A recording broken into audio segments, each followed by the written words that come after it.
Xi'an Kannada ವೀಕ್ಷಕರೇ, ಇವತ್ತಿನ ಬೆಳಗಿನ ವಿಶೇಷ ಪಾಡ್ಕಾಸ್ಟ್ಗೆ ಸ್ವಾಗತ.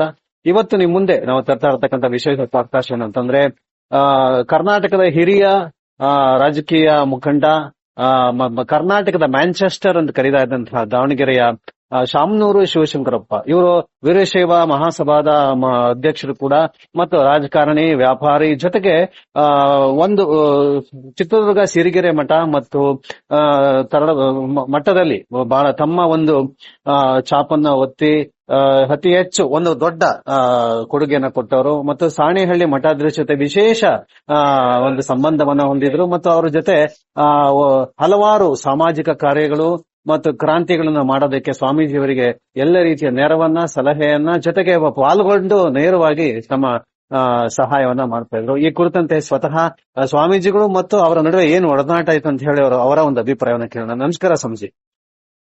ಒಳ್ಳೆಯದು. ತಾವು ಈಗ ಶಾಮನೂರು ಶಿವಶಂಕರಪ್ಪ ಇವತ್ತು ಸ್ವರ್ಗಸ್ಥರಾಗಿದ್ದಾರೆ, ಲಿಂಗೈಕ್ಯರಾಗಿದ್ದಾರೆ. ಸೊ ಅವರನ್ನ ತಾವು ಹೇಗ್ ನೆನೆಸ್ತೀರಾ? ನಿಮ್ಮ ಮತ್ತು ಅವರ ಒಡನಾಟ ಹೇಗಿತ್ತು? ಶಾಮನೂರು ಶಿವಶಂಕರಪ್ಪನವರು ಒಂದು ದೊಡ್ಡ ಆಲದ ಮರ ಇದ್ದ ಹಾಗೆ. ಅನೇಕರಿಗೆ ನೆರಳನ್ನ, ಹಣ್ಣನ್ನ, ಮತ್ತೇನ್ ಬೇಕೋ ಎಲ್ಲ ಸೌಲಭ್ಯಗಳನ್ನು ಕೊಡುವಂತ ಶಕ್ತಿಯನ್ನ ಹೊಂದಿದಂಥವ್ರು. ಹಾಗಂತ ಅವರು ಹುಟ್ಟತಾನೆ ಬಾಯಲ್ಲಿ ಚಿನ್ನದ ಚಮಚ ಇಟ್ಕೊಂಡು ಬಂದಂಥವ್ರಲ್ಲ. ಅನೇಕ ರೀತಿಯ ಅಡ್ಡಿ ಆತಂಕಗಳ ಮಧ್ಯೆ ಬಡತನವನ್ನ ಮೆಟ್ಟಿ ನಿಂತು ಬದುಕನ್ನ ಕಟ್ಟಿಕೊಂಡಂಥವ್ರು. ಅನೇಕರಿಗೆ ಶಿವಶಂಕರಪ್ಪನವರು ಶ್ರೀಮಂತರು ಅನ್ನೋದು ಗೊತ್ತಾಗುತ್ತೆ, ಆದ್ರೆ ಅವರು ಭಾರಿ ಶ್ರೀಮಂತರಲ್ಲ, ಬಡತನದಿಂದನೇ ಬೆಳೆದಂಥವ್ರು. ಸಣ್ಣ ಪುಟ್ಟ ವ್ಯಾಪಾರ ಮಾಡ್ತಾ ಮೇಲೆ ಬಂದಂಥವ್ರು. ಅವರ ಬದುಕಿಗೆ ಒಂದು ಹೊಸ ಆಯಾಮ ಬಂದಿದ್ದು ಬಾಪೂಜಿ ವಿದ್ಯಾಸಂಸ್ಥೆಯ ಗೌರವ ಕಾರ್ಯದರ್ಶಿ ಆದ ನಂತರ. ಹೆಸರೇ ಬಹಳ ಚೆನ್ನಾಗಿದೆ. ಬಾಪೂಜಿ, ಹೌದು, ಗಾಂಧಿ ಗಾಂಧಿ ತತ್ವಗಳು ಆ ಸಂಸ್ಥೆಯ ಮೂಲ ಆಶಯಗಳಾಗಿತ್ತು. ಆ ಸಂಸ್ಥೆ ಪ್ರಗತಿಯನ್ನ ಸಾಧಿಸುವಲ್ಲಿ ವಿಫಲವಾಗಿತ್ತು. ಅಂತ ಸಂದರ್ಭದಲ್ಲಿ ಅವರು ಆ ಸಂಸ್ಥೆಯ ಗೌರವ ಕಾರ್ಯದರ್ಶಿ ಆದರು. ಬಹುಶಃ ನೀನೊಲಿದರೆ ಕೊರಡು ಕೊನರು ಉದಯ ಅನ್ನೋ ಹಾಗೆ ಅವರು ಆ ಸಂಸ್ಥೆಯ ಗೌರವ ಕಾರ್ಯದರ್ಶಿ ಆದ ನಂತರ ಅದು ಒಂದೊಂದೇ ಪ್ರಗತಿಯ ಮೆಟ್ಟಿಲುಗಳನ್ನ ಏರ್ತಾ ಹೊರಟಿತು. ಅನೇಕ ಶಿಕ್ಷಣ ಸಂಸ್ಥೆಗಳು ಅದರ ಅಡಿಯಲ್ಲಿ ಸ್ಥಾಪಿತ ಆದವು. ಮೊದಲೇ ಎಂಜಿನಿಯರಿಂಗ್ ಕಾಲೇಜ್, ಮೆಡಿಕಲ್ ಕಾಲೇಜ್ ಇತ್ತು, ಎಂಜಿನಿಯರಿಂಗ್ ಕಾಲೇಜ್ ಆಯ್ತು, ನರ್ಸರಿ ಕಾಲೇಜ್ ಆಯ್ತು, ದೊಡ್ಡ ದೊಡ್ಡ ಹಾಸ್ಪಿಟಲ್ಗಳನ್ನ ತೆರೆದ್ರು. ಈಗ ಆ ಸಂಸ್ಥೆ ನಾವು ಆಗಲೇ ಹೇಳಿದ ಹಾಗೆ ಒಂದು ಬೃಹತ್ ಆಲದ ಮರದ ಆಯ್ತು. ಮನುಷ್ಯನಿಗೆ ಒಂದಿಷ್ಟು ಅಧಿಕಾರ, ಸಂಪತ್ತು ಬಂದಾಗ ಅವನ ಪಿತ್ತ ನೆತ್ತಿಗೆ ಇರುತ್ತೆ. ಹೌದು, ಅವನಿಗೆ ಸಾಮಾನ್ಯರು ಕಾಣದೇ ಇಲ್ಲ. ಅದಕ್ಕೆ ಹೊರತಾಗಿದ್ದಂಥವ್ರು ಶಿವಶಂಕರಪ್ಪನವರು. ಎಲ್ಲರ ಜೊತೆಗೆ ಸರಳವಾಗಿ ಬೆರಿತಾ ಇದ್ದಂಥವ್ರು. ಅವರ ಬಡತನ ಇದ್ದಾಗ ಹೇಗಿದ್ರು, ಶ್ರೀಮಂತಿಕೆ ಇದ್ದಾಗ್ಲೂ ಹಾಗೇ ಇದ್ರು. ಅವರ ಅನೇಕ ಬದುಕಿನ ವಿಧಾನಗಳನ್ನ ಬಹಳ ಹತ್ತಿರದಿಂದ ನಾವು ನೋಡಿದಂಥವ್ರು. ನಾವು ಪದೇ ಪದೇ ಒಂದು ದೃಷ್ಟಾಂತವನ್ನ ನೆನಪಿಸ್ಕೊಳ್ತೇವೆ. ಒಂದು ಸಾರಿ ಮುತ್ತುಗದೂರು ಅಂತ ಹೊಳಲ್ಕೆರೆ ತಾಲೂಕಿನಲ್ಲಿದೆ, ನಮ್ಮ ಹಿರಿಯ ಗುರುಗಳ ಜನ್ಮಭೂಮಿ. ಅಲ್ಲಿ ವಿಪರೀತ ಗಾಳಿ, ಮಳೆ ಇವುಗಳಿಂದ ಅಡಿಕೆ ತೋಟ, ತೆಂಗಿನ ತೋಟ, ತರಕಾರಿ ಮತ್ತಿತರ ಬೆಳೆಗಳೆಲ್ಲ ನಾಶವಾಗಿಬಿಟ್ಟು. ಆ ಸಂದರ್ಭದಲ್ಲಿ ಬಹಳ ಜನ ರಾಜಕಾರಣಿಗಳು, ಸ್ವಾಮಿಗಳು ಅಲ್ಲಿ ಬಂದು ನೋಡಿ ಸಾಂತ್ವನ ಹೇಳಿ ಹೋಗ್ತಾ ಇದ್ರು. ನಾವು ಕೂಡ ಅದನ್ನ ನೋಡ್ಲಿಕ್ಕೆ ಹೋದಾಗ ಶಿವಶಂಕರಪ್ಪನವರು ಅಲ್ಲಿ ಬಂದ್ರು. ಜನ ಹೇಳಿದ್ರು, ಬುದ್ಧಿ ಎಲ್ಲರೂ ಬರ್ತಾರೆ ಹೋಗ್ತಾರೆ, ನಮಗೆ ಯಾರಿಂದನೂ ಏನು ನೆರವು ದೊರೀತಾ ಇಲ್ಲ. ಏನಾದ್ರೂ ಒಂದಿಷ್ಟು ನಮಗೆ ನೆರವು ಒದಗಿಸ್ಕೊಡ್ಬೇಕು ಆರ್ಥಿಕವಾಗಿ. ಯಾರು ಏನ್ ನಮಗೆ ಉಚಿತವಾಗಿ ಕೊಡೋದು ಬೇಕಾಗಿಲ್ಲ. ಹ್ಮ್ ಬಡ್ಡಿ ರಹಿತವಾಗಿ ಒಂದ್ ಹ್ಮ್ 3 ವರ್ಷ ಸಾಲ ಕೊಟ್ರೆ ಸಾಕು. ಹ್ಮ್ ಅವ್ರ ಸಾಲವನ್ನ ನಾವು ಪ್ರಾಮಾಣಿಕತೆಯಿಂದ ತೀರಿಸ್ತೀವಿ. ಹ್ಮ್ ಅವಾಗ ನಾವು ಶಿವಶಂಕರಪ್ಪನವ್ರಿಗೆ ಹೇಳಿದ್ವಿ, ನೋಡ್ರಿ ಈ ತರ ಹೇಳ್ತಾರೆ ಜನ, ಮತ್ತೆ ಏನ್ ಮಾಡ್ತೀರಿ, ಬುದ್ಧಿ ಎಷ್ಟು ದುಡ್ಡು ಬೇಕು ಹ್ಮ್ ಅದನ್ನ ಈಗ್ಲೇ ಹೆಂಗ್ ಹೇಳಕ್ ಸಾಧ್ರಿ, ಯಾರ್ಯಾರ್ದು ಎಷ್ಟೆಷ್ಟು ನಷ್ಟ ಆಗಿದೆ ಅದರ ಆಧಾರದ ಮೇಲೆ ತೀರ್ಮಾನ ಮಾಡ್ಬೇಕಾಗತ್ತೆ. ಸರಿ, ನಾನು ಕಳಿಸ್ಕೊಡ್ತೇನೆ ಹಣ ಅಂತ ಅಂದ್ರು. ಮರುದಿವ್ಸನೇ ಒಂದು ಗೋಣಿ ಚೀಲದಲ್ಲಿ ಹಣ ತುಂಬಿ ಕಳಿಸಿದ್ರು. ಓಹ್. ಅದನ್ನ ಎಣಿಸಿದ್ರೆ 25 ಲಕ್ಷ ಇದೆ. ಹಾ ಏನ್ ನೀವ್ ಹಿಂಗ್ ಕಳಿಸಿದ್ರೆ ಅದನ್ನ ಯಾರಿಗ್ ಹಂಚ್ಬೇಕ್ರಿ, ಅದ್ ಹೆಂಗ್ ಹಂಚ್ತಿರೋ ತಮಗ್ ಬಿಟ್ಟಿದ್ದು ಹ್ಮ್ ಅಂತ ನಮ್ಮ ಮೇಲೆ ಭಾರ ಹಾಕಿದ್ರು. ಹ್ಮ್ ನಾವು ಆವಾಗ ಅಲ್ಲಿಯ ಬೆಳೆಯ ಪ್ರಮಾಣವನ್ನ ಗಮನದಲ್ಲಿ ಇಸ್ಕೊಂಡು ಹ್ಮ್ ಎಲ್ಲಾ ಜನರನ್ನ ಸೇರಿಸಿ ಹ್ಮ್ ಅವ್ರಿಗೆಲ್ಲ 25 ಲಕ್ಷನೂ ವಿತರಣೆ ಮಾಡಿದ್ವಿ. ಹ್ಮ್ ವಿತರಣೆ ಮಾಡಿ ಹೇಳಿದ್ವಿ, ನೋಡಪ್ಪ ಇಷ್ಟು ನಂಬಿಕೆಯಿಂದ ಅವ್ರು ಕೊಟ್ಟಿದ್ದಾರೆ, ಹ್ಮ್ 3 ವರ್ಷಕ್ಕೆ ಈ ಹಣವನ್ನೆಲ್ಲ ಮರುಪಾವತಿ ಮಾಡಬೇಕು. ಆಯ್ತು ಅಂತ ಎಲ್ಲರೂ ಒಪ್ಕೊಂಡ್ರು. ಹ್ಮ್ ಯಾವುದೇ ಬಡ್ಡಿ ಇಲ್ಲದೆ ಆ ಯಾವುದೇ ಬಡ್ಡಿ ಇಲ್ಲದೆ ಯಾವ್ದೇ ಬಡ್ಡಿ ಇಲ್ಲ. ಹ್ಮ್ ಹ್ಮ್ 3 ವರ್ಷಕ್ಕೆ ಸಂಪೂರ್ಣ ಹಣ ನಮಗೆ ಬಂತು. ಹ್ಮ್ ಇದನ್ನ ನೇರವಾಗಿ ಅವ್ರಿಗೆ ಕೊಡೋದ್ ಬೇಡ, ಊರಲ್ಲಿ ಒಂದು ಅಭಿನಂದನಾ ಸಮಾರಂಭ ಏರ್ಪಡಿಸೋಣ, ಹ್ಮ್ ಆವಾಗ ಅವ್ರಿಗೆ ಕೊಡೋಣ. ಆಯ್ತು ಅಂತ ಆ ಊರಿನಲ್ಲಿ ಒಂದು ಅಭಿನಂದನಾ ಸಮಾರಂಭ ಶಿವಶಂಕರಪ್ಪನವ್ರಿಗೆ ಏರ್ಪಡಿಸ್ತು. ಹ್ಮ್ ನಂತರ ಅವಾಗ ಹಣನ ಅವ್ರಿಗೆ ಚೆಕ್ ಮೂಲಕ ಕೊಟ್ವಿ. ಹ್ಮ್ ಅವರು ಮಾತಾಡ್ತಾ, ನಾನು ಈ ಹಣ ಬರುತ್ತೆ ಅಂತ ಕೊಟ್ಟವನಲ್ಲ, ಹ್ಮ್ ಗುರುಗಳು ಹೇಳಿದ್ರು ಅಂತ ಕೊಟ್ಟೆ, ಹ್ಮ್ ನಾನೇನ್ ಚಿನ್ನದ ಚಮಚ ಇಟ್ಕೊಂಡ್ ಬಾಯಲ್ಲಿ ಹುಟ್ಟು ಬಂದವನಲ್ಲ, ಹ್ಮ್ ಎಲ್ಲರ ಹಾಗೆ ಸಾಮಾನ್ಯನಾಗೆ ಹುಟ್ಟಿದೆ. ದೈವ ಕೃಪೆ, ಗುರುಗಳ ಆಶೀರ್ವಾದ, ಜನರ ಪ್ರೀತಿ, ಇವುಗಳಿಂದ ನಾನು ಇವತ್ತು ಶ್ರೀಮಂತಿಕೆ ಬಂದಿರಬಹುದು. ಅದು ನಂದಲ್ಲ, ಸಮಾಜದ್ದು. ಹ್ಮ್ ಸಮಾಜದ್ದು ಸಮಾಜಕ್ಕೆ ಸಲ್ಲಬೇಕು. ಹ್ಮ್ ಹಾಗಾಗಿ ಈ ಹಣವನ್ನ ನಾನು ವಾಪಸ್ ಗುರುಗಳಿಗೆ ಕೊಡ್ತೀನಿ, ಅವ್ರು ಯಾತಕ್ಕಾದ್ರೂ ಬಳಕೆ ಮಾಡ್ಕೊಳ್ಳಿ ಅಂದ ಆ ಚೆಕ್ ಅನ್ನ ನಮಗೆ ವಾಪಸ್ ಕೊಟ್ಟು. ಅದ್ಭುತ. ಹ್ಮ್ ಇದು ಶಿವಶಂಕರಪ್ಪನವರ ವ್ಯಕ್ತಿತ್ವ. ಹ್ಮ್ ನಂತರ ಸಾಣೆಹಳ್ಳಿಯಲ್ಲಿ ಒಂದು ಕ್ಲೋಸ್ಡ್ ಆಡಿಟೋರಿಯಂ ಮಾಡಬೇಕು ಅನ್ನುವಂತ ಯೋಚನೆ ಬಂದಾಗ ಅವರು ಸುಮಾರು 90 ಲಕ್ಷ ಹಣನ ನಮಗೆ ಕೊಟ್ರು. ಹ್ಮ್ ಇನ್ನು ವಿಶೇಷ ಅಂತಂದ್ರೆ ಅವ್ರ ಮಗ ಬಕ್ಕೇಶ್, ಇದು ಎಸ್ ಮಲ್ಲಿಕಾರ್ಜುನ ಸಚಿವರು, ಹ್ಮ್ ಆ ಮಕ್ಕಳು ಕೂಡ ತಂದೆಯ ಗುಣಗಳನ್ನ ಮೈಗೂಡಿಸ್ಕೊಂಡಿದ್ದಾರೆ. ಹ್ಮ್ ಇವತ್ತೇನು ಸಾಣೆಹಳ್ಳಿಯಲ್ಲಿ ಬಯಲು ರಂಗಮಂದಿರ ನಿರ್ಮಾಣ ಆಗಿದೆಯಲ್ಲ, ಹ್ಮ್ ಅದಕ್ಕೆ ಆ ಕಾಲದಲ್ಲಿ ಹ್ಮ್ 25 ಲಕ್ಷ ಹಣವನ್ನ ಮಲ್ಲಿಕಾರ್ಜುನ ಅವರು ಕೊಟ್ಟರು. ಹ್ಮ್ ಅಷ್ಟೇ ಅಲ್ಲ, ಆರಂಭದಲ್ಲಿ ನಮ್ಮ ಶಿವಸಂಚಾರಕ್ಕೆ ಅವರ ಮತ್ತೊಬ್ಬ ಸಹೋದರ ಬಕ್ಕೇಶ್ ಒಂದು ಬಸ್ ಅನ್ನ ಕೊಡಿಸಿದ್ರು. ಹ್ಮ್ ಆಮೇಲೆ ಆ ಬಸ್ಸು ಹಳೆ ಬಸ್ ಆಗಿತ್ತು, ಬೇಡ ಅಂತಂದು ಸ್ವಲ್ಪ ದಿವಸ ಓಡಿಸಿ ಬಿಟ್ವಿ ಅದನ್ನ ಅವ್ರಿಗೆ. ಹ್ಮ್ ಬಿಟ್ಟಾಗ ಶಿವಶಂಕರಪ್ಪನವರು ಹೊಸ ಬಸ್ ಅನ್ನ ಮತ್ತೆ ನಮಗೆ ಕಳಿಸಿದ್ರು. ಹ್ಮ್ ಬರೀ ನಮಗೆ ಮಾತ್ರ ಅವರು ನೆರವು ನೀಡಿದ್ದಾರೆ ಅಂತ ಅಲ್ಲ, ಹಾ ಹಾ ಹಾ ಕರ್ನಾಟಕದಲ್ಲಿ ಯಾರೇ ಹೋಗಿ ಹ್ಮ್ ಅವರನ್ನ ಆರ್ಥಿಕ ನೆರವು ಕೇಳಿದ್ರೆ ಬಹುಶಃ ಇಲ್ಲ ಅಂದಂತ ಸ್ವಭಾವವೇ ಅವ್ರದಲ್ಲ. ಹ್ಮ್ ಸ್ವಲ್ಪ ಮಟ್ಟಿಗೆ ಆದ್ರೂ ಕೈಯಿಂದ ಇಲ್ಲ ಅನ್ನೋದಕ್ಕೆ, ಬಾಯಿಂದ ಇಲ್ಲ ಅನ್ನೋದಕ್ಕಿಂತ ಹ್ಮ್ ಕೈಯಿಂದ ಕೊಟ್ಟು ಅವರು ಆ ಕಾರ್ಯಗಳನ್ನ ನೆರವೇರಿಸ್ತಾ ಇದ್ದಂಥವ್ರು. ಹ್ಮ್ ಬಹುಶಃ ಒಬ್ಬ ವ್ಯಕ್ತಿ ಅವ್ರಿಗೆ ಗೊತ್ತಿತ್ತು, ತಿಪ್ಪೆ ಹೋಗಿ ಉಪ್ಪರಿಗೆ ಆಗತ್ತೆ, ಉಪ್ಪರಿಗೆ ಹೋಗಿ ತಿಪ್ಪೆ ಆಗತ್ತೆ ಅಂತ. ಹ್ಮ್ ಅಂದ್ರೆ ಶ್ರೀಮಂತ ಇದ್ದನು ಬಡವಾಗ್ತಾನೆ, ಬಡವ ಇದ್ದನು ಶ್ರೀಮಂತ ಆಗ್ತಾನೆ. ಹ್ಮ್ ಆ ಶ್ರೀಮಂತಿಕೆ ಬಡತನ ಯಾರಿಗೂ ಶಾಶ್ವತ ಅಲ್ಲ. ಹ್ಮ್ ಹೃದಯದ ಸದ್ಭಾವನೆಗಳು, ಹ್ಮ್ ವಿವೇಕ, ಸನ್ನಡತೆ, ಪ್ರಾಮಾಣಿಕತೆ, ಕಾಯಕ ಶ್ರದ್ಧೆ, ಹ್ಮ್ ಇಂಥ ಮೌಲ್ಯಗಳಿಂದ ವ್ಯಕ್ತಿ ಬಡವನಾಗಬಾರದು ಅಂತ ಹೇಳ್ತಾ ಇದ್ರು. ಬಹಳ ಅದ್ಭುತ. ಯಾರು ಎಷ್ಟೇ ಶ್ರೀಮಂತ ಆಗಿದ್ರು ಹ್ಮ್ ಒಂದಿಲ್ಲ ಒಂದ್ ದಿನ ಈ ಲೋಕವನ್ನು ಬಿಟ್ಟು ಹೋಗ್ಲೇಬೇಕಲ್ಲ. ಹೌದು. ಹಾಗೆ ಆ ಭಾವನೆಯನ್ನ ಬೆಳೆಸ್ಕೊಂಡಿದ್ದ ಕಾರಣಕ್ಕಾಗಿ ಶಿವಶಂಕರಪ್ಪನವರು ಹ್ಮ್ ಯಾವ್ದಕ್ಕೂ ಅಂಟ್ಕೊಂಡಿರ್ಲಿಲ್ಲ. ಹ್ಮ್ ಒಂದ್ ರೀತಿ ನಿರ್ಲಿಪ್ತ ಮನೋಭಾವ ಹ್ಮ್ ಅವರಲ್ಲಿತ್ತು.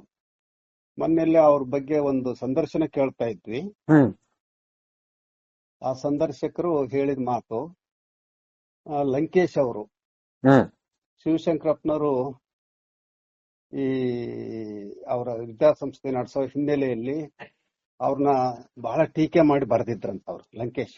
ಹ್ಮ್ ಇವ್ರ ಮಗನ ಮದುವೆಗೆ ಶಿವಶಂಕರಪ್ಪ ನೇರವಾಗಿ ಅವ್ರ ಆಫೀಸ್ಗೆ ಹೋದ್ರಂತೆ. ಹಾ ಹೋದ್ ಕೂಡಲೇ ಅವ್ರಿಗೆ ಆಶ್ಚರ್ಯ, ನಾನ್ ಟೀಕೆ ಮಾಡಿದ್ದೀನಿ, ಹ್ಮ್ ಈ ವ್ಯಕ್ತಿ ಇಷ್ಟೊಂದು ಶ್ರೀಮಂತ ನನ್ನ ಆಫೀಸಿಗೆ ಬಂದಿದಾರಲ್ಲ. ಹ್ಮ್ ಅವ್ರು ಹೋಗಿದ್ದೆ ಯಾತಕ್ಕೆ ಅಂದ್ರೆ ತಮ್ಮ ಮಗನ ಮದುವೆ ಇನ್ವಿಟೇಷನ್ ಕೊಡ್ಲಿಕ್ಕೆ. ಹ್ಮ್ ಸಾಮಾನ್ಯವಾಗಿ ಇನ್ವಿಟೇಷನ್ ಕೊಡುವಾಗ ಶ್ರೀಮಂತರಾದವರು ಏನಾದ್ರೂ ಕಾಣಿಕೆನೂ ಕೊಡ್ತಾರಲ್ಲ. ಹ್ಮ್ ಹ್ಮ್ ಹಾಗೆ ಅವರು ಒಂದು ಬೆಳ್ಳಿ ತಟ್ಟೆಯಲ್ಲಿ ಆ ಇನ್ವಿಟೇಷನ್ ಇಟ್ಟು ಲಂಕೇಶ್ ಅವ್ರಿಗೆ ಕೊಟ್ಟರಂತೆ. ಹ್ಮ್ ಲಂಕೇಶ್ ಅವರು ಆ ಇನ್ವಿಟೇಷನ್ ತಗೊಂಡು ಇದು ಬೇಡ ನನಗೆ ಅಂತ, ನಾನು ಬರ್ತೇನೆ ನಿಮ್ಮ ಮಗನ ಮದುವೆಗೆ ಅಂತ ಹೇಳಿದ್ರಂತೆ. ಹ್ಮ್ ಅವ್ರು ಅಷ್ಟೇ ಪ್ರೀತಿಯಿಂದ ಇದನ್ನ ತಟ್ಟೆ ತಗೊಂಡು, ನಿಮ್ಮ ಧೋರಣೆ ನಿಮಗೆ, ನನ್ನ ಧೋರಣೆ ನಿಮಗೆ ಅಂದ್ರೆ ನೋಡ್ರಿ ಹೇಗೆ ಮಾನವೀಯ ಸಂಬಂಧಗಳನ್ನ ಉಳಿಸ್ಕೊಂಡಿದ್ರು ಅನ್ನೋದಕ್ಕೆ. ಅವನ್ ಬರದಾನೆ ಅವನ್ ಯಾಕೆ ನಾವು ಇನ್ವಿಟೇಷನ್ ಕೊಡ್ಬೇಕು, ಕಳಿಬೇಕು ಅನ್ನುವಂತ ಭಾವನೆ ಇರ್ಲಿಲ್ಲ. ಇನ್ನು ಅವ್ರಿಗೆ ಈ ಧಾರ್ಮಿಕ, ಅದು ಶ್ರದ್ಧೆ ಅಂತಿರೋ ಮೌಢ್ಯ ಅಂತಿರೋ, ಅದು ಅವ್ರವ್ರ ವಿಚಾರಕ್ಕೆ ಬಿಟ್ಟಿದ್ದು. ಅವ್ರಿಗೆ ಬಸವಣ್ಣವ್ರ ಬಗ್ಗೆ ಅಪಾರವಾದಂತ ಭಕ್ತಿ ಇದ್ರೂ ಕೂಡ ಅನೇಕ ದೇವಾಲಯಗಳನ್ನ ಸುತ್ತುತ್ತಾ ಇದ್ರು. ನಾವು ತಮಾಷೆ ಮಾಡ್ತಾ ಇದ್ವಿ, ಅಲ್ರಿ ಅದೇ ಮೇಲೆ ಲಿಂಗ ಕಟ್ಕೊಂಡಿದ್ದೀರಿ, ಇಷ್ಟು ಲಿಂಗ ಪೂಜೆ ಮಾಡ್ಬೇಕು, ಮತ್ತೆ ನೀವು ದೇವಸ್ಥಾನಗಳಿಗೆ ಹೋಗ್ತಾ ಇದೀರಲ್ಲ, ದೇವಸ್ಥಾನಗಳಿಗೆ ಕಾಣಿಕೆ ಕೊಡ್ತೀರಿ, ಆಮೇಲೆ ಗುಡಿ ಕಟ್ಲಿಕ್ಕೆ ನೆರವು ನೀಡ್ತೀರಿ, ಹೀಗೆಲ್ಲ ಹೇಳಿದಾಗ ಇದು ಪರಂಪರೆಯಿಂದ ಬೆಳೆದ್ ಬಂದ್ಬಿಟ್ಟಿದೆ, ಅವನ್ನ ತಕ್ಷಣ ನಮ್ ಕೈಲೇ ಹೊರೈಸ್ಕೊಳಕ್ ಆಗಲ್ಲ, ತಾವೇನೋ ಇಷ್ಟಲಿಂಗ ನಿಷ್ಠೆ ಹೇಳ್ಬಹುದು, ಆದ್ರೆ ನಾವ್ ಬೆಳೆದ್ ಬಂದ್ ಪರಿನೇ ಆಗಿದೆಯಲ್ಲ ಅಂತ ಹೇಳ್ತಿದ್ರು. ಅವ್ರು ಗಂಟೆಗಟ್ಲೆ ಲಿಂಗ ಪೂಜೆನೂ ಮಾಡ್ತಿದ್ರು, ದೇವಸ್ಥಾನಗಳಿಗೆ ಹೋಗಿ ಗಂಟೆಗಟ್ಲೆ ಪೂಜೆ ಮಾಡಿಸ್ತಾ ಇದ್ರು. ಅಲ್ಲಿ ಒಂದ್ ರೀತಿ ತನ್ಮಯತೆಯನ್ನ ನೋಡ್ತಾ ಇದ್ವಿ ನಾವು. ಅವ್ರದ್ದು ಈ ಕಲ್ಲೇಶ್ವರ ಅಂತ ಅವ್ರ ದೇವ್ರು, ದೇವ್ರು ಅಂತ ಎಲ್ಲರಿಗೂ ಒಂದೊಂದ್ ಮನೆ ದೇವ್ರು ಇರುತ್ತಲ್ಲ, ಹಾಗೆ ಆ ಏನಾದ್ರೂ ಅವ್ರು ಒಂದು ಕೆಲಸ ಮಾಡ್ಬೇಕಾದ್ರೆ ಆ ದೇವಸ್ಥಾನಕ್ಕೆ ಹೋಗಿ ಬಂದೇ ತಗೊಳ್ತಾ ಇದ್ರು. ಇಂತ ಒಂದು ಧಾರ್ಮಿಕ ಶ್ರದ್ಧೆನೂ ಕೂಡ ಅವ್ರಿಗೆ ಅಲ್ಲಿ ಇತ್ತು. ಅವರು ಶಿಕ್ಷಣ, ವ್ಯಾಪಾರ, ಕೈಗಾರಿಕೆ, ರಾಜಕೀಯ, ಹೀಗೆ ಹಲವು 10 ಕ್ಷೇತ್ರಗಳಲ್ಲಿ ತಮ್ಮದೇ ಆದಂತ ಛಾಪನ್ನ ಮೂಡಿಸಿದಂತವ್ರು. ಹಾಗಂತ ಅಹಂಕಾರ ಇರ್ಲಿಲ್ಲ. ಕೆಲವ್ರಿಗೆ ಶ್ರೀಮಂತಿಕೆ ಅಹಂಕಾರ ಇರುತ್ತಲ್ಲ, ಆ ಅಹಂಕಾರ ನಮಗಂತೂ ಕಂಡಿಲ್ಲ. ಕೊಟ್ಟದ್ದು ತನಗೆ, ಬಚ್ಚಿಟ್ಟದ್ದು ಪರರಿಗೆ, ಕೊಟ್ಟು ಕೆಟ್ಟಿತನ ಬೇಡ, ಮುಂದೆ ಕಟ್ಟಿಹುದು ಬುತ್ತಿ ಅಂತ ಸರ್ವಜ್ಞ ಹೇಳ್ತಾರಲ್ಲ, ಹಾಗೆ ಅವರೊಬ್ಬ ಕೊಡುಗೈ ದಾನಿಗಳಾಗಿದ್ರು. ಆಮೇಲೆ ಅವ್ರ ದಾನ ಕೊಟ್ಟದ್ದು ಅವ್ರಿಗೆ ಗೊತ್ತಿದೆಯಲ್ಲ ಎಷ್ಟು ಕೋಟಿ ಕೊಟ್ಟಿದ್ದೇನೆ ಅಂತ, ಕೊಡೋದ್ ಮಾತ್ರ ಗೊತ್ತಿತ್ತು, ಅದನ್ನ ನಾನು ಕೊಟ್ಟೆ ಅಂತ ಹೇಳ್ಕೊಳ್ಳುವಂತ ಮನಸ್ಥಿತಿ ಅವ್ರಿಗಿರ್ಲಿಲ್ಲ. ಅದು ಒಂದು ಮಾಡಿದೆನೆಂಬುದು ಮನದಲ್ಲಿ ಹೊಳೆದರೆ ಏಡಿಸಿ ಕಾಡಿತ್ತು ಶಿವನ ಡಂಗುರ ಅಂತ ಹೇಳ್ತಾರಲ್ಲ, ಹಾಗೆ ಅವರು ಎಂದೂ ಕೂಡ ನಾನು ಮಾಡಿದೆ ಅನ್ನುವಂತ ಭಾವನೆಯನ್ನ ಬೆಳೆಸ್ಕೊಂಡಂಥವ್ರು ಅಲ್ಲ. ಅವ್ರಿಗೆ ಸುಮಾರು 7 ಜನ ಮಕ್ಕಳು, 4 ಜನ ಹೆಣ್ಮಕ್ಳು, 3 ಜನ ಗಂಡು ಮಕ್ಕಳು. ಮೊದಲನೇ ಮಗ ಬಕ್ಕೇಶ್, ಅವರು ರಾಜಕೀಯ ಕ್ಷೇತ್ರಕ್ಕೆ ಮೊದಲು ಕಾಲಿಟ್ಟಿದ್ದು. ಶಿವಶಂಕರಪ್ಪನವರು ನಗರಸಭೆ ಅಧ್ಯಕ್ಷ ಆಗಿದ್ರು, ಮತ್ತೆ ರಾಜಕೀಯವಾಗಿ ಆಕಾಂಕ್ಷೆನೂ ಇತ್ತು. ಮಗ ಅವಿಭಜಿತ ಜಿಲ್ಲೆ ಅಂತ ಚಿತ್ರದುರ್ಗ ಮತ್ತು ದಾವಣಗೆರೆ ಒಂದಾಗಿದ್ವು ಅವಾಗ. ಮೊದಲ ಜಿಲ್ಲಾ ಪಂಚಾಯತಿ ಅಧ್ಯಕ್ಷ ಆಗಿದ್ದಂತವ್ರು ಅವರು ಬಕ್ಕೇಶ್. ಆದ್ರೆ ಅವ್ರಿಗೆ ರಾಜಕೀಯ ಅಲರ್ಜಿ ಅಂತ ಕಾಣಿಸ್ತದೆ ಮುಂದೆ. ಆ ರಾಜಕೀಯ ಕ್ಷೇತ್ರದಿಂದ ಸಂಪೂರ್ಣವಾಗಿ ದೂರ ಸರಿದು ಅವರು ತಮ್ಮ ದುಡಿಮೆಗೆ ಮುಂದಾದ್ರು. ಸಕ್ಕರೆ ಕಾರ್ಖಾನೆ ಪ್ರಾರಂಭ ಮಾಡಿದ್ರು, ಬೇರೆ ಬೇರೆ ಉದ್ಯೋಗದಲ್ಲಿ ತೊಡಗಿಕೊಂಡ್ರು. ಅವರ ಎರಡನೇ ಮಗ ಗಣೇಶ್, ಅವರು ಕೂಡ ಉದ್ದಿಮೆಯಲ್ಲಿ ತೊಡಗಿಕೊಂಡ್ರು, ಸಕ್ಕರೆ ಕಾರ್ಖಾನೆ ಮತ್ತಿತರ ಉದ್ದಿಮೆಗಳಲ್ಲಿ. ಮೂರನೇ ಮಗನು ಅದರಲ್ಲೇ ತೊಡಗಿಸ್ಕೊಂಡಿದ್ರು ಕೂಡ ಅಣ್ಣ ರಾಜಕೀಯ ಬಿಟ್ಟಿದ್ರಿಂದ ಕೊನೆಯ ತಮ್ಮ ರಾಜಕೀಯಕ್ಕೆ ಬಂದ್ರು. ರಾಜಕೀಯಕ್ಕೆ ಬಂದು ಅದರಲ್ಲಿ ಒಂದೊಂದೇ ಮೆಟ್ಲನ್ನ ಏರ್ತಾ ಅವರು ಶಾಸಕರಾಗಿ, ಮಂತ್ರಿಗಳಾಗಿ, ಈಗಲೂ ಕೂಡ ಮಂತ್ರಿಗಳಾಗಿ ತಮ್ಮ ಮನೆತನದ ಕೆಲಸ ಕಾರ್ಯಗಳನ್ನು ಮಾಡ್ತಾ ಇದ್ದಾರೆ, ಸಮಾಜದ ಕೆಲಸ ಕಾರ್ಯಗಳನ್ನು ಮಾಡ್ತಾ ಇದ್ದಾರೆ. ಹಾಗಂತ ಅವ್ರದ್ದೇನು ವಂಶ ಪಾರಂಪರ್ಯವಾಗಿ ರಾಜಕೀಯ ಮನೆತನ ಏನಲ್ಲ. ಈಗ ಮತ್ತೆ ಅವರ ಸೊಸೆ ಪ್ರಭಾ ಮಲ್ಲಿಕಾರ್ಜುನ ಅವರು ಕೂಡ ಲೋಕಸಭೆಯ ಸದಸ್ಯರಾಗಿ ಒಂದ್ ರೀತಿ ಜನಮನ್ನಣೆ ನಾವು ಇವರೆಲ್ಲರಿಗಿಂತ ಚೆನ್ನಾಗಿ ಆ ತಾಯಿ ಗಳಿಸಿದ ಹಾಗೆ ಕಾಣ್ತಾ ಇದೆ. ಆಮೇಲೆ ಶಿವಶಂಕರಪ್ಪನವರು ಯಾವುದೇ ಹೈಕಮಾಂಡ್ ಅಂತ ಹೇಳ್ತಾರಲ್ಲ, ಅವ್ರನ್ನ ಹೋಗಿ ಟಿಕೆಟ್ ಬೇಡದವ್ರಲ್ಲ. ಬದಲಾಗಿ ನಮ್ಮ ಪಕ್ಷ ಬರಬೇಕು, ನಮ್ಮ ಕ್ಷೇತ್ರ ಗೆಲ್ಲಬೇಕು ಅಂದ್ರೆ ನಾನು ಹೇಳಿದವ್ರು ಟಿಕೆಟ್ ಕೊಡ್ಬೇಕು ನೀವು ಅಂತ ಡಿಮ್ಯಾಂಡ್ ಮಾಡಕ್ ತಗೊಂಡಾರ ಅವರು. ನೀವು ಕೊಡದೆ ಇದ್ರೆ ಹಾಗೆ ಅಂತ ಎಂದು ಹೇಳಿದವ್ರಲ್ಲ. ಅವ್ರ ಮನಸ್ಸು ಮಾಡಿದ್ರೆ ಮುಖ್ಯಮಂತ್ರಿಗಳು ಆಗ್ಬಹುದಾಗಿತ್ತು. ಆದ್ರೆ ಅವರು ಆಕಾಶಕ್ಕೆ ಎಣೆ ಹಾಕಂತವ್ರಲ್ಲ. ಅದಾಗಿ ಏನ್ ಬರುತ್ತೋ ಬರ್ಲಿ ಅನ್ನೋಂಥದ್ದು. ಇನ್ನು ಅವರು ಇತ್ತೀಚೆಗೆ ನಿಮಗೆ ಗೊತ್ತಿದೆ, ಈ ಅಖಿಲ ಭಾರತ ವೀರಶೈವ ಲಿಂಗಾಯತ ಮಹಾಸಭೆಯ ಸರ್ವಾಧ್ಯಕ್ಷ ಆಗಿ ಆ ಸಂಸ್ಥೆಗೆ ವಿಶೇಷವಾದಂತ ಘನತೆಯನ್ನು ತಂದುಕೊಟ್ಟಂತವ್ರು. ಈಗ ಲಿಂಗಾಯತ ಸ್ವತಂತ್ರ ಧರ್ಮ ಹೋರಾಟ ನಡೀತಲ್ಲ, ಆ ಸಂದರ್ಭದಲ್ಲಿ ಅವರು ವೀರಶೈವ ಅನ್ನುವಂಥದ್ದು, ನಾವು ಲಿಂಗಾಯತ ಅಂತ ಹೇಳ್ತಾ ಇದ್ದದ್ದು. ಪರಸ್ಪರ ನಮ್ಮ ಮತ್ತು ಅವರ ಧೋರಣೆಗಳು ಬದಲಾವಣೆ ಆಗಿತ್ತು. ಎಷ್ಟೋ ಸಭೆಗಳಲ್ಲಿ ನಾವು ಇದನ್ನ ಹೇಳ್ತಾನೆ ಇದ್ವಿ, ಆದ್ರೆ ಅವರು ಅದಕ್ಕೆ ಯಾವುದೇ ಪ್ರತಿಕ್ರಿಯೆಯನ್ನ ತೋರಿಸ್ತಾ ಇರ್ಲಿಲ್ಲ. ಬದಲಾಗಿ ಸಾಣಿಹಳ್ಳಿಯವ್ರು ಯಾಕಾದ್ರೂ ಅವ್ರ ಹತ್ರ ಹೋದ್ರೆ ಲಿಂಗಾಯತರು ಬಂದ್ರು ಅಂತ ತಮಾಷೆ ಮಾಡಾರಂತೆ. ನಾವು ಅಷ್ಟೊಂದು ಅವ್ರನ್ನ ಟೀಕೆ ಮಾಡ್ತಾ ಇದ್ರು ಕೂಡ ಎಂದೂ ನಮ್ ಬಗ್ಗೆ ಅವ್ರ ಬೇಸರವನ್ನ ವ್ಯಕ್ತಪಡಿಸ್ಲಿಲ್ಲ. ಗುರುಗಳ ಭಾವನೆ ಗುರುಗಳದು, ನನ್ನ ಭಾವನೆ ನಂದು, ಹೀಗೆ ಹೇಳ್ತಾ ಇದ್ದಂತ ಒಬ್ಬ ವ್ಯಕ್ತಿ. ಅವರು ಇತ್ತೀಚಿನ ವರ್ಷಗಳಲ್ಲಿ ಮತ್ತೆ ನಾನು MLA ಆಗ್ತೇನೆ ಅವಕಾಶ ಇದ್ರೆ ಅಂತ ಹೇಳೋರು. ಅಂದ್ರೆ ಈಗ ಅವ್ರಿಗೆ 95 ವರ್ಷ ಆಗಿದ್ರು ಕೂಡ ಜೀವನೋತ್ಸಾಹ ಬತ್ತಿರ್ಲಿಲ್ಲ. ಈಗ ಒಂದು 2-3 ತಿಂಗಳಿಂದ ಸ್ವಲ್ಪ ಅನಾರೋಗ್ಯ ಶುರುವಾಯ್ತು. ಮೊದಲನೇ ಸಾರಿ ಆಸ್ಪತ್ರೆ ಸೇರಿದಾಗ್ಲೇ ಅನೇಕರಿಗೆ ಆತಂಕ ಆಗಿತ್ತು. ಮತ್ತೆ ಅವ್ರು ಚೇತರಿಸ್ಕೊಂಡು ಮನೆಗೆ ಬಂದ್ರು. ಆಗ ನಾವು ಅವ್ರನ್ನ ಭೇಟಿ ಮಾಡ್ಲಿಕ್ಕೆ ಹೋಗಿದ್ವಿ. ಭೇಟಿ ಮಾಡುವಾಗ ಅವ್ರು ಎಷ್ಟು ಲವಲವಿಕೆಯಿಂದ ಇದ್ರು, ಮಾತಾಡಿದ್ರು. ಆಮೇಲೆ ನಮ್ ಜೊತೆಗೆ ಅನೇಕ ವಿಚಾರಗಳನ್ನ ಹಂಚ್ಕೊಂಡ್ರು. ಇನ್ನೇನು ಬಹಳ ಚೆನ್ನಾಗಿ ಆದ್ರು ಅಂದ್ಕೊಂಡ್ವಿ. ಮತ್ತೆ ಅನಾರೋಗ್ಯ ಪ್ರಾರಂಭ ಆಯ್ತು. ಅವರು ಸ್ಪರ್ಶ ಹಾಸ್ಪಿಟಲ್ಗೆ ಬೆಂಗಳೂರಲ್ಲಿ ಸೇರಿದ್ದು ಗೊತ್ತಾಯ್ತು. ತುಂಬಾ ಸುಸ್ತಾಗಿದ್ದಾರೆ ಅಂತ ತಿಳಿದು ನಾವು ಅಕ್ಟೋಬರ್ 25ಕ್ಕೆ ಅಲ್ಲಿಗೆ ಹೋಗಿದ್ವಿ. ಹೋದ ಸಂದರ್ಭದಲ್ಲಿ ಅವರು ಬಿಗಿಯಾಗಿ ನಮ್ ಕೈ ಹಿಡ್ಕೊಂಡ್ರು, ಆದ್ರೆ ಮಾತಾಡಕ್ ಆಗ್ತಾ ಇಲ್ಲ. ಸುಮ್ನೆ ಕಣ್ಣು ಬಿಡೋರು, ಏನೋ ಹೇಳ್ಬೇಕು ಅನ್ನೋಂತ ನಾಲಿಗೆ ಅಲ್ಲಾಡ್ತಾ ಇತ್ತು, ತುಟಿ ಅಲ್ಲಾಡ್ತಾ ಇತ್ತು, ಮಾತು ಹೊರ ಬರ್ತಿರ್ಲಿಲ್ಲ. ನಾವು ಅವ್ರ ಹಣೆ ಮೇಲೆ ವಿಭೂತಿಯನ್ನು ಧರಿಸಿ, ಅವ್ರಿಗೆ ರುದ್ರಾಕ್ಷಿ ಅಂದ್ರೆ ಬಹಳ ಪ್ರಿಯ. ಆ ರುದ್ರಾಕ್ಷಿಯನ್ನು ಕೊಟ್ಟಾಗ ಅವ್ರ ಮುಖದಲ್ಲಿ ಎಂಥ ಚೈತನ್ಯ ಕಾಣ್ತು ಅಂದ್ರೆ ಅದು ನೋಡಿದಂತವ್ರಿಗೆ ಮಾತ್ರ ಗೊತ್ತು. ಆ ವ್ಯಕ್ತಿ ಮತ್ತೆ ಚೇತರಿಸ್ಕೊಳ್ತಾರೆ ಅಂದ್ಕೊಂಡಿದ್ವಿ. ಚೇತರಿಸ್ಕೊಳ್ಳಿಕ್ಕೆ ಆಗದೇನೆ ಅವರು ಈ ತಿಂಗಳು 14ನೇ ತಾರೀಕು ಇಹಲೋಕ ಯಾತ್ರೆಯನ್ನ ಮುಗಿಸಿದ್ರು. ಅವ್ರಿಗೆ ಒಂದು ಸ್ಪಷ್ಟತೆ ಇತ್ತು. ಈ ಲಿಂಗಾಯತರು ಹಿಂದೂಗಳು ಅಂತ ಹೇಳ್ತಾ ಇದ್ರಲ್ಲ, ಆ ವಿಚಾರದಲ್ಲಿ ಅವ್ರು ಸ್ಪಷ್ಟವಾಗಿ ಹೇಳ್ತಿದ್ರು, ನಾವು ಹಿಂದೂಗಳಲ್ಲ. ಯಾಕೆ ಅಂತಂದ್ರೆ ನಮ್ಮ ಗುರು ಬಸವಣ್ಣ ಅಂತ ಹೇಳ್ತಾ ಇದ್ರು. ಬಸವಣ್ಣನ ಆದರ್ಶದಲ್ಲಿ ನಡೆಯುವಂತವ್ರು ಹಿಂದೂಗಳಲ್ಲ ಅಂತಾನೆ ಸ್ಪಷ್ಟವಾಗಿ ಹೇಳಿದ್ದು ನಮಗೆ ಬಹಳ ಖುಷಿ ಕೊಟ್ಟಂತ ಸಂಗತಿ.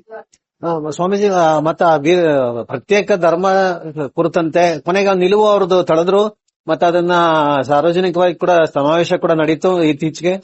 ಅದರಲ್ಲಿ ತಾವು ಆ ನಿಲುವನ್ನು ಬರೆಸುವಂತ ಅದರಲ್ಲಿ ತಮ್ಮ ಪಾತ್ರ ಮತ್ತು ಒಡನಾಟ ಏನ್ ನಿರ್ಧಾರಗಳಾದ ಸಂದರ್ಭದಲ್ಲಿ ಅಂದ್ರೆ ಅವರು ಪ್ರತ್ಯೇಕ ಧರ್ಮ ಅಂತ ನಾವು ಏನು ಲಿಂಗಾಯತ ಪ್ರತ್ಯೇಕ ಧರ್ಮ ಆಗ್ಬೇಕು ಅಂತ ಹೇಳ್ತಿದ್ವಲ್ಲ, ಅದಕ್ಕೆ ಅವ್ರದ್ದು ಭಿನ್ನಾಭಿಪ್ರಾಯ ಇತ್ತು. ವೀರಶೈವ ಲಿಂಗಾಯತ ಮಹಾಸಭೆಯಿಂದಾನೇ ವೀರಶೈವ ಅದು ಧರ್ಮ ಅಂತಾನೆ ಅವ್ರು ಪ್ರತಿಪಾದನೆ ಮಾಡ್ತಾ ಇದ್ರು.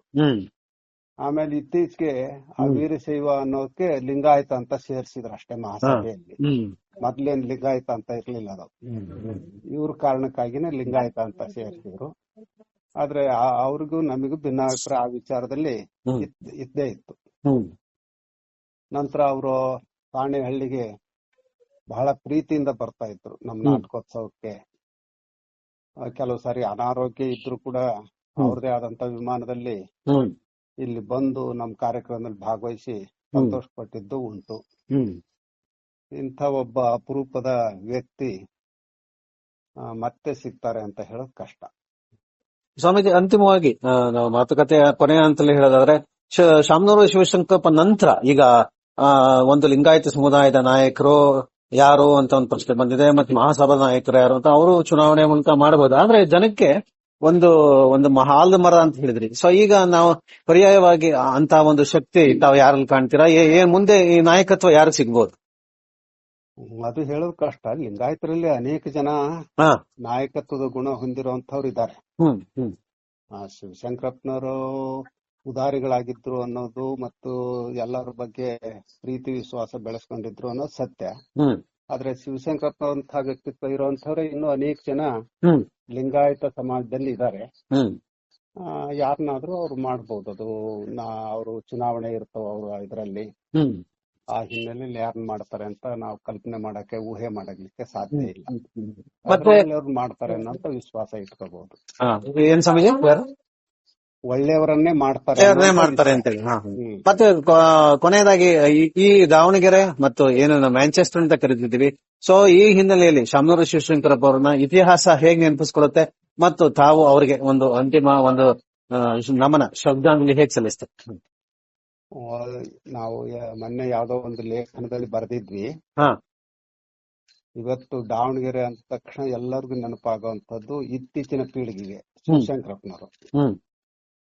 ದಾವಣಗೆರೆ ಒಂದು ಕಾಲದಲ್ಲಿ ಔದ್ಯೋಗಿಕ ಕ್ಷೇತ್ರದಲ್ಲಿ ಬಹಳ ಮುಂದೆ ಇತ್ತು. ಆದ್ರೆ ಅದನ್ನ ಶಿಕ್ಷಣ ಕ್ಷೇತ್ರದಲ್ಲಿ ಮುಂದೆ ಬರೋ ಹಾಗೆ ಮಾಡಿದಂಥವ್ರು ಶಿವಶಂಕರಪ್ಪನವರು.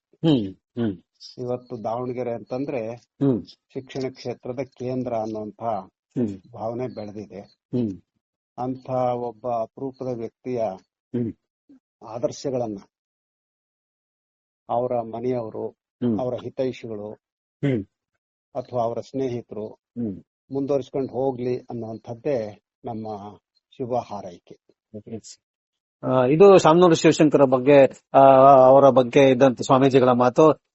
ಶಾಮನೂರು ಶಿವಶಂಕರಪ್ಪ ಒಂದು ಲಿಂಗಾಯತ ನಾಯಕರಾಗಿ, ವೀರಶೈವ ನಾಯಕರಾಗಿ ಮತ್ತು ಸಭಾದ ನಾಯಕರಾಗಿ, ಸಚಿವರಾಗಿ, ಉದ್ಯಮಿಯಾಗಿ, ಶಿಕ್ಷಣೋದ್ಯಮಿಯಾಗಿ ನಾಡಿಗೆ ಸದಾ ಚಿರಸ್ಮರಣೀಯ.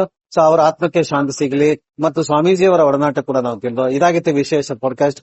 ಮಾತನಾಡಿಕ್ಕೆ ಧನ್ಯವಾದಗಳು ಸರ್. ಸ್ವಾಮೀಜಿ ನಮಸ್ಕಾರ. ಒಳ್ಳೆ ಶುಭಾಶಯ. ನಮಸ್ಕಾರ.